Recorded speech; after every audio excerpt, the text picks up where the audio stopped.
This is Listen Up Home Buyers, the only podcast offering home buying advice and tips from true buyer agents. And now, here's your host, Victoria Ray Henderson. Thank you for joining me for Listen Up Home Buyers. I'm really excited today to talk to some of my fellow members in the National Association of Exclusive Buyer Agents. These ladies have taken time out of a really busy, crazy spring market to share their experience and their wisdom with everyone about how they're helping first-time home buyers and how we're all trying to navigate this really difficult spring market of 2021. I'm Victoria Ray Henderson. I'm a broker with the Buyer Brokerage in McLean, Virginia. I have the pleasure of having Charlotte Lemon join me. She is one of a few exclusive buyer agents in the greater Charleston, South Carolina area. She's been practicing exclusive buyer agency for 25 years with the Real Buyers Agent. So welcome, Charlotte. Thank you. You're welcome. Rona, broker owner of Four Buyers Real Estate in Cambridge, Massachusetts. Thank you, Rona, for joining us. Hi. And we have Nicolina Lesick, the broker owner of Exclusive Buyers Real Estate in Rochester, Minnesota. Welcome so much. Thank you for joining me. Thank you. Thank you. Absolutely. So, Nicolina, I think we'd start with you. You in Minnesota right now, spring of 2021. What's happening with your market, and how are you helping first-time homebuyers? Yeah, thanks, Victoria. Those are really interesting questions and challenging times for the buyers. We are experiencing, as many of you, multiple offer situations. We have a very low inventory. The buyers are just, as soon as the house comes on the market, they jump on it. The listing agents wait about 2-3 days so they can collect as many offers as they can. And even what they've started recently to do is also allow overlap of showings so they can show other buyers that there is a commotion, that everybody wants this house. And it basically, the houses are selling 10-15% above the asking price. And right, that's the reality. It takes some time for new buyers to catch up. When they just start to look, it's almost impossible for them to get the house. They will probably miss about 4 to 5 houses with an offer that they write until they really understand the market and realize if they really want a specific house, they really need to bid high on it. And more than likely also decline inspections and even be willing to cover the difference between appraisal and the offer price, which is something that I don't advise the buyers to do. I don't ever suggest to go that route, but the competition is doing it. So that's what we are against. And we hear you. Rona and Charlotte, just jump in. Obviously, you've been having similar experiences. Yeah, we're both making those faces, aren't we, Charlotte? Do you want to go first?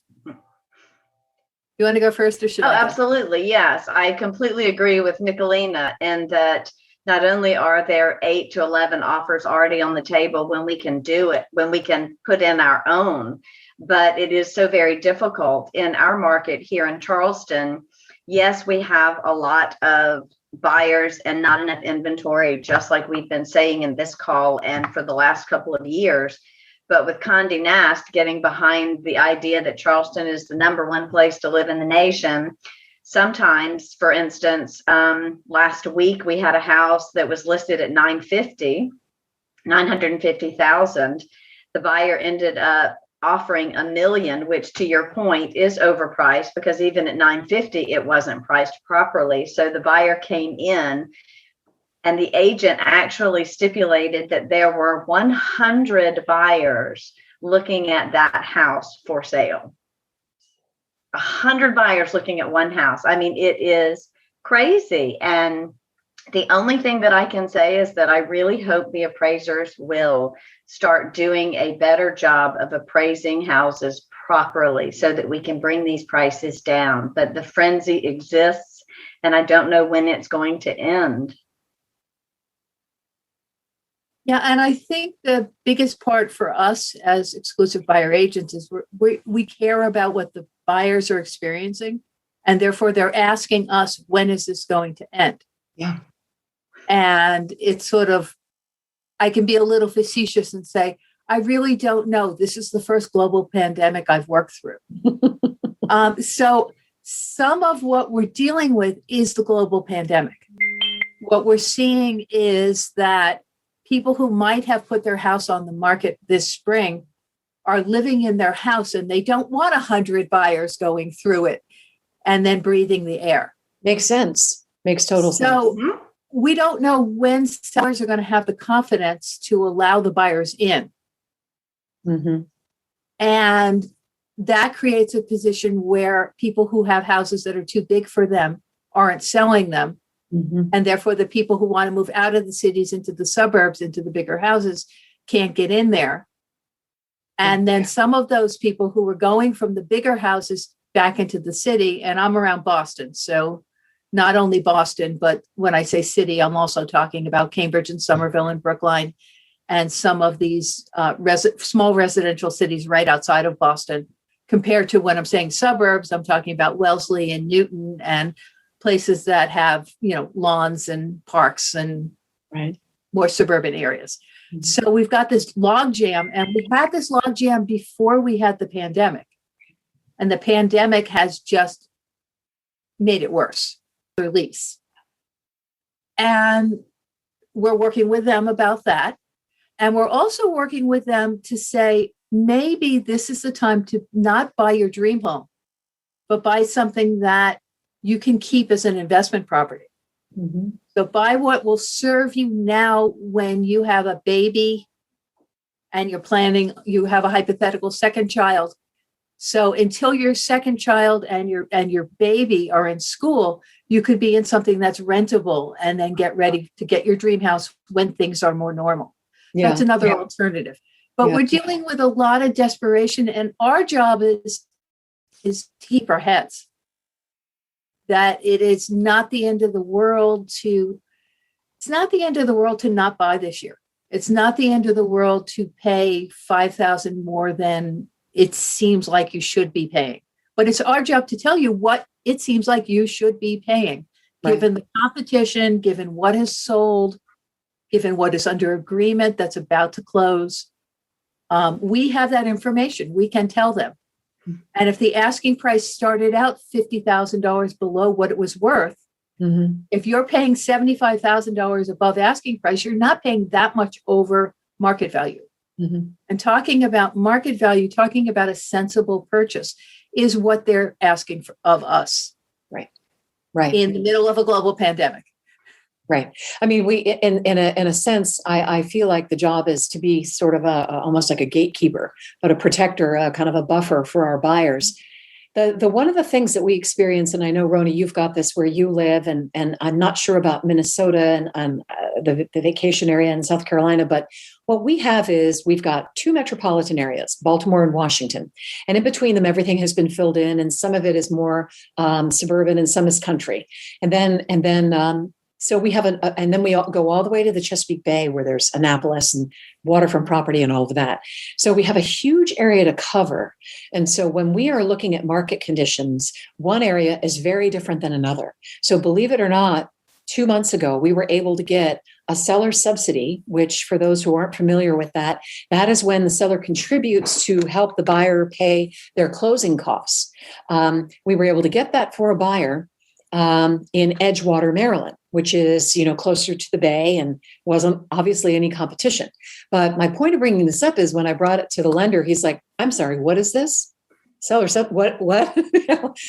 So we did that, right? But then you get closer to Washington, D.C., and we're one of 19, just like you guys. We're one of 25. It's insane. And, there are people who are paying all cash over $1 million, as you mentioned, Charlotte. Right. In Rochester, it's really Mayo Clinic is the biggest employer. And many people think that residents that are coming are driving the market, which in my opinion and from my experience, I think it's usually equal exchange of residents that are coming and those that are leaving. It's mostly people in Rochester. And right now we have lots of renters that were able to save some money. And because of the rates, mortgage rates being very low, they want to buy, they want to become the owners, and they want to invest in their own property, but they are entering the market at very challenging times, as we are all saying. And I, just like Rona, I always just tell them, do you really have to have it right now? Are you? And some of my buyers right now are really on month-to-month rent, which really gives them flexibility and gives them a little bit pause not to go really very high on the price when they are writing an offer. And I think they seem to understand what's going on. But like I mentioned in the beginning, they will lose few houses before they will settle on a specific one that they really like and they are willing to bid higher than they usually are. But what we are building in Rochester, are majority of these buildings are for senior citizens, and they are not really condominiums or townhomes. They are really rental places. And I just don't know why they are building those in large numbers versus condominiums. We only have few downtown condos in Rochester that were built at the end of 70s, maybe 69, one of the buildings. And they do require lots of maintenance. The association fee is high. But these units right now, they seem to be sitting on the market. I just got buyer for one of the units. We were able to reduce the price a little bit. Yay. But but the rest is just really flying off the table. It's really going fast. And I'm seeing very similar things in the Boston market.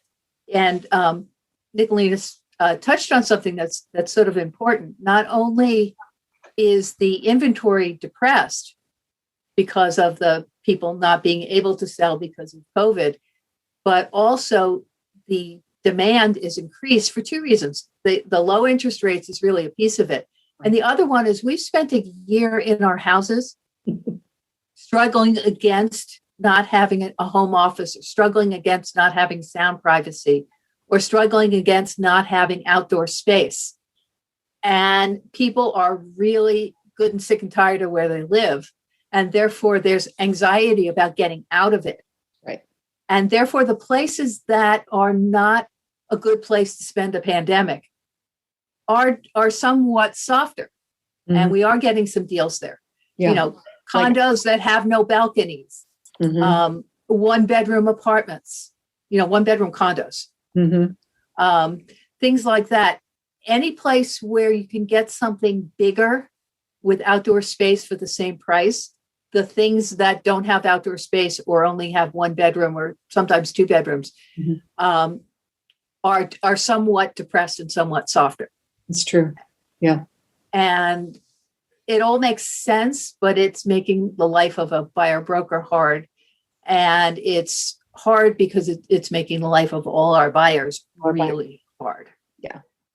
So let's go around. Charlotte, let's start with you. Have you had any recent strategies that have worked for your buyers? And when you describe them, talk to us like you were talking to a first-time home buyer, because this is what we're going to hopefully be able to do, is educate some buyers who are watching.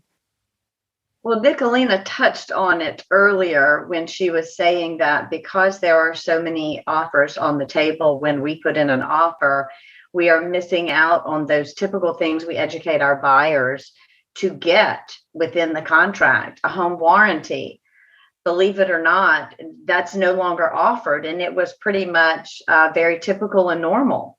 In our area, we also tend to always get the transfer of the termite warranty in the buyer's name at closing. And now again, because contracts have to be so clean and so simplified just to get a look, we're removing that as well. Now we can always pay the transfer fee and get it. And a transfer fee is typically $150 to maybe $300, and a home warranty is probably $700.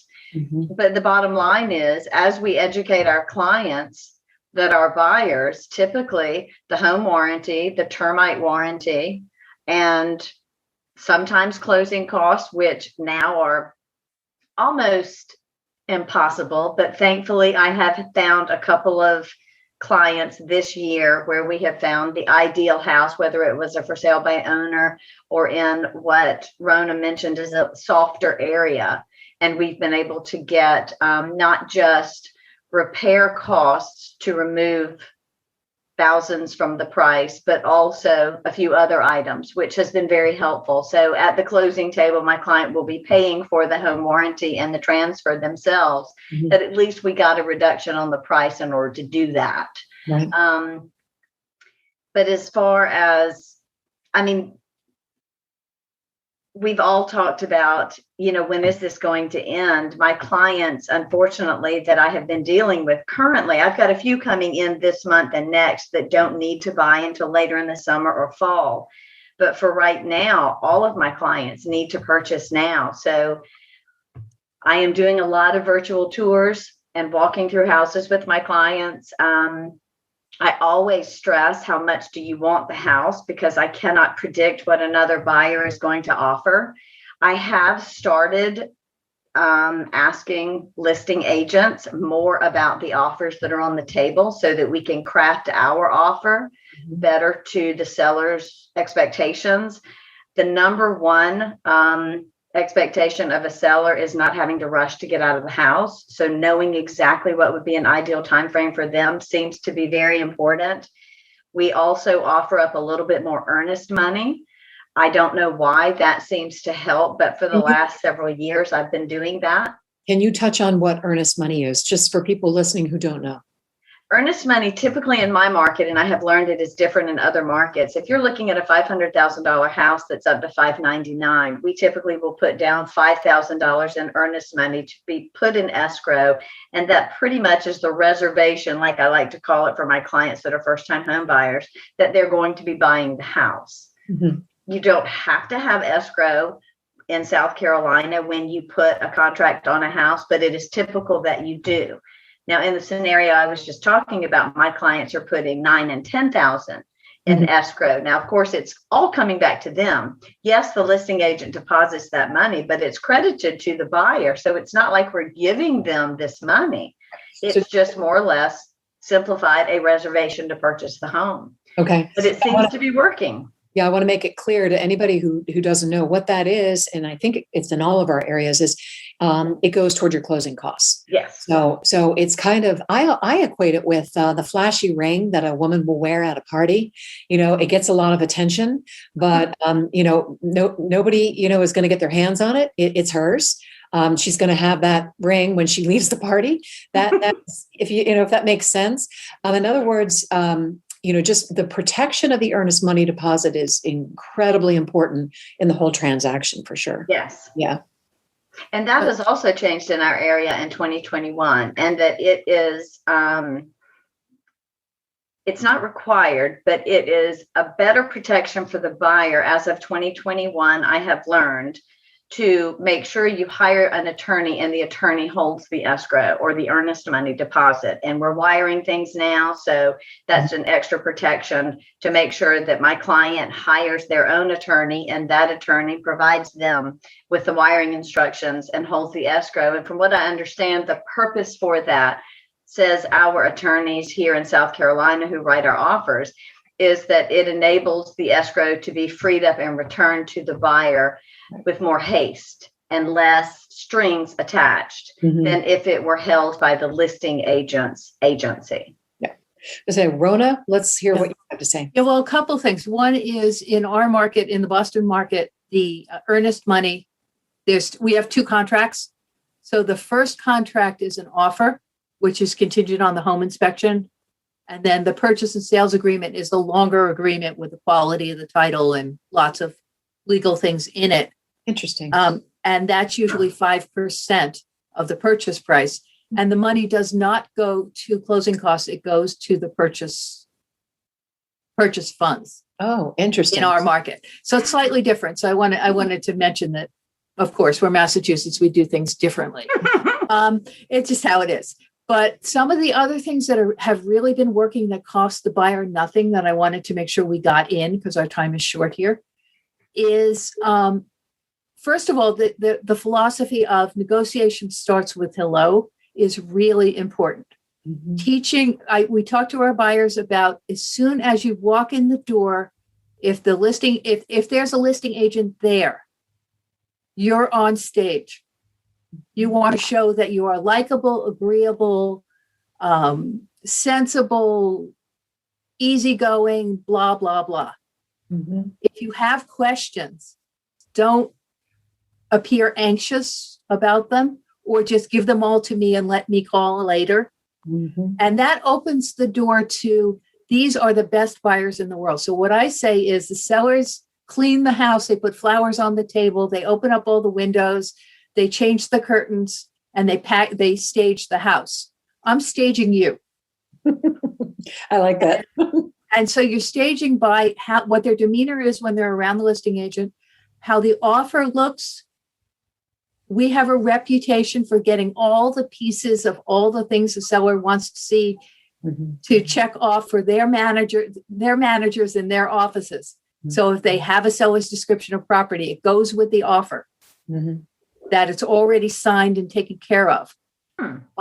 We've had lenders who have called the listing agent Mhm. and said, my borrower, Jan and Bill Smithers, I just made up that name, are putting in an offer for 123 Jones Street. And I wanted to let you know, I have already pre-approved them. I have already run this past the underwriter in my office. There is nothing that's going to go wrong with this. Right. And that has gotten us offers accepted when the two offers sitting there are the same or very close to the same, Mhm. because the agents in the area know us and they know we bring a better buyer. Mhm. If it's toe to toe, we're winning. That's great. And that doesn't cost your clients a penny. Right.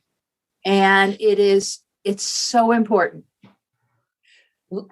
Large part of it is your reputation as an exclusive buyer's agent. And one of the things that I know we do, I am always working on that relationship with the listing agent, never compromising the buyer as I'm doing that, of course, as we all would never do, but making sure I ask questions like, so what is it that your sellers need? Would they possibly need a rent back? I had one agent not put that in the detail of the description in the multiple listing service, and then she kind of said, "Well, they do. They would need a rent back." So of course we added that into our contract. Of course that made us ahead of everyone else just by having that communication. Nicolina, what would you like to add? Yeah, it's kind of interesting listening to Rona because our buyers never meet sellers. They never meet the listing agent. We have log boxes. We have private time, unless, like I mentioned in the beginning, they allow overlap of showings. Then the only people we meet are other buyers, competition. Yeah. But in reality, we usually do give earnest money, and usually about 1% of the purchase price. It's just saying we are really interested in your home. However, if the buyers decide to cancel purchase agreement at any point past the inspection contingency, they will more than likely lose this money, regardless who holds it, either title company or the listing agent. Wait, could So you say that one more time?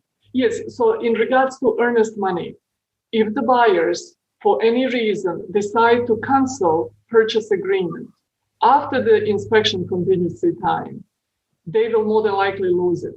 Wow. And I explain this to the buyers upfront, so they know what they are facing in case that there is a situation that they need to cancel the agreement. They will forego the earnest money. Okay. So they are aware of that. And it really depends. I think each situation with the buyer is a story on its own. It really depends how we approach based on how much experience they had in the past, especially in this market right now. So my communication with them is really very straightforward. I look for anything and everything I can find in a house that could go wrong, doesn't look right. Because if they do decide to go for a house and decline inspection, at least we notice these things that could be a problem in the future for them. Mm-hmm. And then based on the pricing, the comparable sales in the area, we decide what seems. And I always tell my buyers, just go with your gut feeling. Mm-hmm. We can control other buyers, how much this house means to you. That's what you need to, that's what your goal is supposed to be, because we can compete with everybody else. You are just your own competition, think what it means to you and how high you are willing to. And it's, again, based on the experience we had so far. Right. That's why I said they will probably lose 4 or 5 houses in this market before we will get one. But we are there, we are getting some, and we are finding our way in this market too. So I want to really lift buyers up. I always try to encourage them. I always just tell them, there is a house waiting for you. We just need to find it. Just be patient, and it's going to happen. So yeah, something that I wanted to mention, because I hadn't heard any of you mention this. We do something called the pre-contract home inspection. Does anyone do that? Yeah, I thought we do that. Rana? We just don't have time. Our business model, our contract with our buyers say you have to have a home inspection. We do, because we just know the home inspectors know more than we do.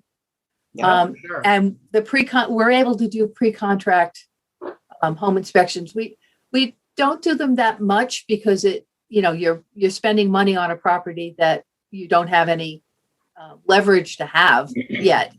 So it's tough. But we've done a few. We're about 50-50 with getting the offer accepted.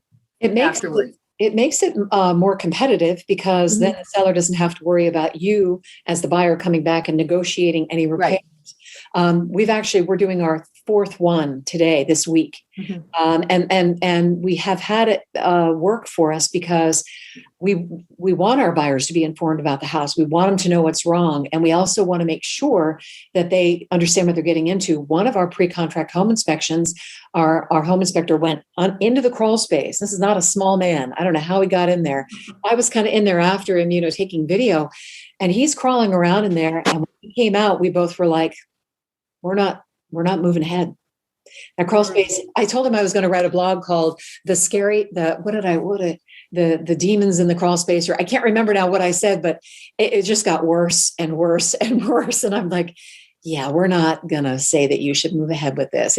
Buried oil tank, abandoned electrical wiring thing that had been recalled. I mean, it was just dead mouse. Not that mattered, but I mean, it was just like one bad thing after another. And I was like, oi, we got to get out of here, Does anyone have anything you'd like to share here, Nicolina? If I may just jump in, some of these agents allow only 15 minutes to walk to the house. So there is no way they would allow us to bring an inspector. I mean, unless you know somebody or who is willing just to walk through with you and maybe can point to things that you are not seeing. But other than that, it's just almost impossible in this market to do. And plus, the buyers wouldn't be willing to pay $350 for any kinds of inspection beforehand if they are not sure that they are getting it. That's why it's usually done after the contract is signed. And many times right now, buyers are declining it just in order to have a higher chance of getting a house. Sure. Yeah, and I think all our markets are different that way. Yeah. I have a question I would love to hear y'all's comments regarding, because only once in all these years in real estate did this happen, and it was that my buyers wanted to write a letter to the seller. And the only time this has happened until this year was probably 15 or 18 years ago. And it was a client who had a handicapped child that was moving into a home where there was a handicapped child. So it just was perfect. And my clients were very eager to write the letter to let them know how perfect their house was for them for that reason, for their child. And yes, we ended up getting that house. But this year, to my shock, I have had clients coming out of Chicago and Colorado who wanted to write letters. And I have been reading articles that it's not a good idea. But both of those clients, we were able to get the house. And I don't know if it was more to do with the letters or that we did our homework ahead of time and we knew what we were getting into. I don't know, but is that something that y'all do in your markets? Rona, you want to start? I have been using those letters since I started as an EBA, which is almost 30 years ago. Really? And they are effective when they're effective, and they're a neutral when they're not. Okay. And what's important about it is that it's pretty easy to violate fair housing rules. Mm-hmm. So it's becoming a thing for the listing agents So the agents that are representing the sellers are afraid of being accused of discriminating. Right. If the buyer says they're specifically not in a protected class. So, back to the Smithers that I made up before. I'm Jill and Bert Smithers. We're white Christian heterosexual people with 2 children. Now, they don't say that, but if they have a picture of a man and a woman and 2 children and a dog, they have basically said that if those people are white. That's right. And we want this place because it's around the corner from our church, and you can't do that. Mm-mm. And if you avoid doing that, they're very effective. And what you want to do with those letters is answer the questions that the sellers really want to know. Mm-hmm. You're good, decent people who pay your bills. You're pre-approved. You want to be a member of the community, and you appreciate the house they're selling. That's right. Very good points. Yeah. Absolutely good points. Nicolina? Yeah, I recently also had 2 buyers that wanted, I mentioned these letters to them, but those 2 buyers really came on their own with the letters. And my basically challenge with these letters is the fact that I don't know if these agents present them to the sellers because they want to keep emotions out of the transaction.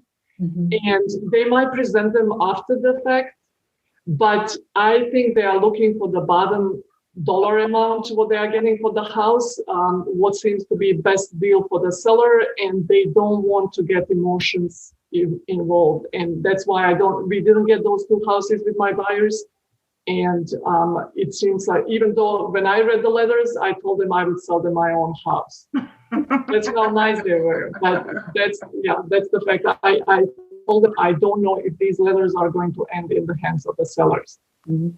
So, and I actually went to that's why I raised my hand a second ago.